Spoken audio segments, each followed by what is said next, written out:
पाकिस्तान में सियासी रहनुमा और सियासी जमातों के कारकुन भी बाकी लोगों की तरह ही तकसीम का शिकार हैं। इनमें से कुछ ऐसे हैं जो मफाहमती सियासत और हमेशा सुलह सफाई की बात करते हैं, इदारों से बनाकर रखने और बनाकर आगे बढ़ने पर यकीन रखते हैं, जबकि कुछ ऐसे हैं जो मार धाड़, मज़ाहमत, पॉपुलर सियासत और जज्बाती नारेबाजी पर यकीन रखते हैं और इस्टेब्लिशमेंट से बनाकर रखने को डील करना कहते हैं।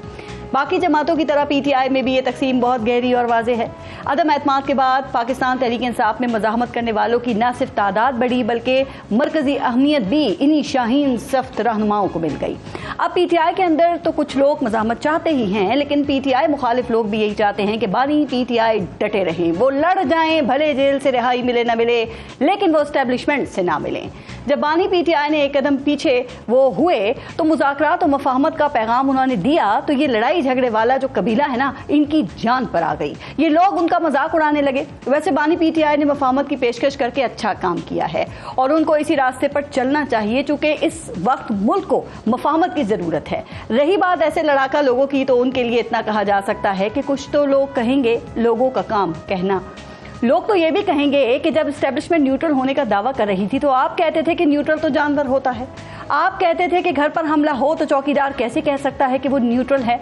लोग तो ये भी कहेंगे ना कि आप इन्हीं आर्मी चीफ का नाम लेकर उन पर खुद को कत्ल करने की साजिश का इल्जाम लगाते थे, इन्हीं आर्मी चीफ की तैनाती रुकवाने के लिए लॉन्ग मार्च लेकर निकले थे। लोग तो ये भी कहेंगे कि आप तो इसी इदारे के अफसरान को डर्टी हैरी कहते थे, किसी को मिस्टर एक्स और किसी को मिस्टर वाई कहते थे। लोग तो ये भी कहेंगे कि आप इनको जंगल का बादशाह कहते थे। लोग तो ये भी कहेंगे कि DGISPR के माफी के मुतालबे पर आप माफी मांगने के बजाय फौज से माफी मांगने का मुतालबा करते थे।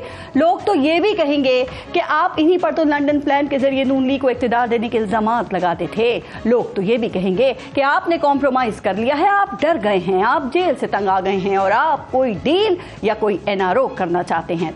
तो खान साहब, मफाहमत का रास्ता ही कामयाबी का रास्ता है। आपने मुज़ाकरात की ख्वाहिश के कुछ दिन बाद आज फिर वैसे सख्त बातें की हैं, लेकिन यह हकीकत है कि मज़ाहमती पॉलिसी से अगर 2 साल में कुछ नहीं बदला ना तो आगे भी नहीं बदलेगा। आप मुल्क की खातिर 2 कदम पीछे हटें, क्योंकि इस मुल्क को मफाहमत और आपकी सियासत की जरूरत है। अब रही बात लोगों की, तो लोग किसी हाल में खुश नहीं होते, क्योंकि कुछ लोग तो कहेंगे लोगों का काम है कहना, छोड़ो बेकार की बातों में कहीं बीत न जाए रहना।